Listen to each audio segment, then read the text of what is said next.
Okay, quick video, rough and ready, as they say. I want to make a lens for chopper. We have a tiny printed piece here, which I don't know if you can quite see on the camera if it's focusing.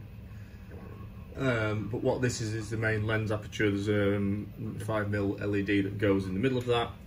And there's my bit of plastic, and what I've got is an egg. So what I'm going to do is put the plastic down. I've got a Cook's blowtorch. In the middle of it, I'm just going to warm it up so it goes all soft and squidgy. Once it's soft and squidgy, I'm going to grab it and pop it on top of the egg like that, and just hold it in place while it cools down. Blow on it a little bit. And there's stage one of our little lens. So I've got a little bit of a thing on there. I do tend to rush these things quite quickly, so hey, there's probably more sensible ways of doing this through a vac former, but an egg and a blowtorch does me perfectly well. The next thing I've got to do then is mark around that, cut that out so that I've got a little lens that will fit inside of the chopper. Next bit is marking it. So there's a printed marking ring, which is like that. We've got our vac formed little bit of plastic. Pop it on.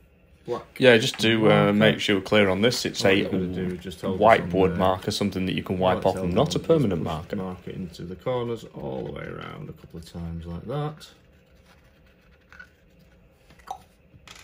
And what that does is it effectively marks. You can see it will mark you a nice little circle that shows you the approximate size of the lens, so you've got a bit of a cutting guide. Okay, so what I've done now is took a little pair of scissors and cut it. So I've got a smaller piece. I've got a pair of scissors. Scissors probably aren't the best thing for this. What you actually want is a Dremel.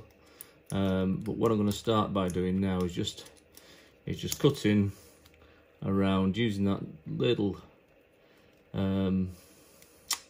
area that I've done as a marking guide, so I can just get the rough shape.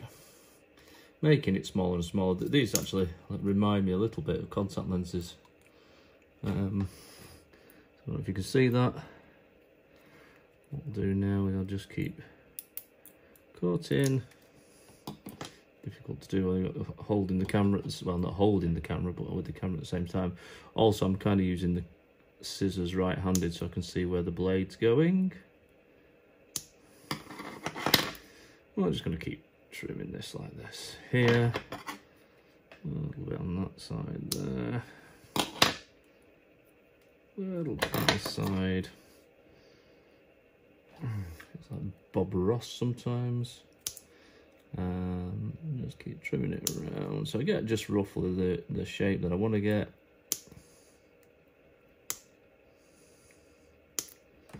I don't know if you can see that now. So now what I've got is I've got a very virtually a kind of a bit of a beginning of the lens, and then what I can do is I can use a guide to see if it fits in, which as you can see it does do. So the final bit then is just get a bit of sandpaper, go around the edges just to clean it up really. But what I can show you is just how it will fit into the final piece like that, with the lens, with the LED then popping through on the inside. And really it's just last little bit of finishing, just keep sanding it down. There we go. A little bit of a wipe over, pop it into the actual piece, and then I don't know, pretty much you can see now you've got a little lens for chopper, which literally took me about 5 minutes.